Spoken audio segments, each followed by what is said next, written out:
Gil Martin here, and welcome everybody to today's episode of the Daily Packers Post, where we bring you in-depth videos of your Green Bay Packers. We have new episodes dropping every day, Monday through Friday, so hit the like button and subscribe so you never miss an episode. Today, we're going to talk about the Packers free agent class of 2025.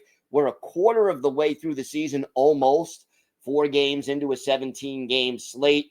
And already there are concerns about Nate Hobbs and Aaron Banks because both of these big ticket free agents are off to a slow start. They are struggling to live up to their rather expensive contracts, although, first of all, injuries have played a large role in their struggles. So, look, a year ago, Brian Gutekunst went out and added Xavier McKinney and Josh Jacobs as free agents. And let's face it, he hit a home run on both. McKinney made 8 interceptions, including 1 in each of his first 5 games with the team. And by midseason, opposing quarterbacks and coaches didn't want to test the Packers deep because they respected what McKinney was doing and how well he was playing. He earned all pro honors and gave the Packers some great leadership. This was a fantastic signing for the Packers. Josh Jacobs ran for more than 1,300 yards, scored 15 rushing touchdowns last year, went to the Pro Bowl. And after the injury to Jordan Love, which really happened at the end of the opening game in Brazil against the Eagles, Jacobs became the focal point of the offense. So 2024, 2 major big ticket free agent signings, both of them home runs. So far this year, it's been a little bit of a slow start. And both Hobbs and Banks were signed for specific roles.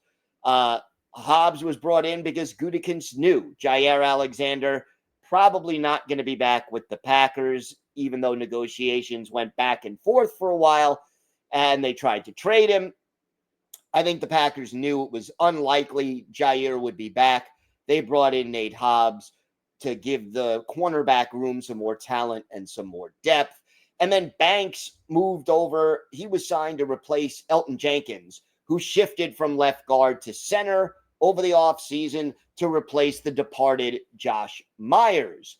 And look, with Hobbs, the injury was obvious. The Illinois alum suffered a knee injury during training camp, opted for surgery, missed most of training camp and the preseason, and wasn't really ready to play in week 1 against Detroit. Now, he played in the 3 games since then, and, he started on a play count, kind of been playing more and more since then. Through 3 games that he's played in, he's only been on the field for 62% of the defensive snaps. But again, after week 1, that number went up. But especially against Dallas in week 4, Hobbs struggled. He was the primary defensive player in coverage on 2 touchdown passes, and Dak Prescott completed 5 of 6 throws when throwing to receivers covered by Hobbs for 57 yards, and his quarterback rating was 145.8. According to Pro Football Focus, Nate Hobbs' best asset or best area of performance so far this year has been stopping the run. His coverage not as good as his run defense. And, the good thing about Hobbs, he could play the slot, he could play on the boundary, but hopefully as he gets healthier and as he gets more reps and more comfortable in Jeff Hafley's defense, he will up his game and play better. As for Banks, he just hasn't been able to get started yet this year. They looked at Banks and signed him because they wanted a strong physical run blocker, again, tying in with opening holes for Josh Jacobs. And Banks was going to be the starting left guard from the day they signed him. But like Hobbs, injuries have been a big factor. He's only played in 2 out of the team's first 4 games and was on the field for 65% of the offensive snaps in those games. When he's been on the field, though, and again, injuries have played a role, but boy, his grades by PFF have ranked him almost near the bottom of the guards that have seen enough action to be ranked. His pass blocking was rated as poor, and his run blocking was even worse than the pass blocking. Now, you've got Banks. You've got Zach Tom out of the lineup. Anthony Belton, one of the key reserves, missed the last game. So the offensive line as a unit has struggled to try to open up holes for Josh Jacobs, who has been hit behind the line of scrimmage far too often, and his productivity is down from a year ago. Teams also kind of gearing up to stop the run. So, look, it's far too early to say these signings were mistakes. It's only been 4 games of the season. Both of these players have missed 1 or more games due to injury, but the early returns are not what we were hoping for.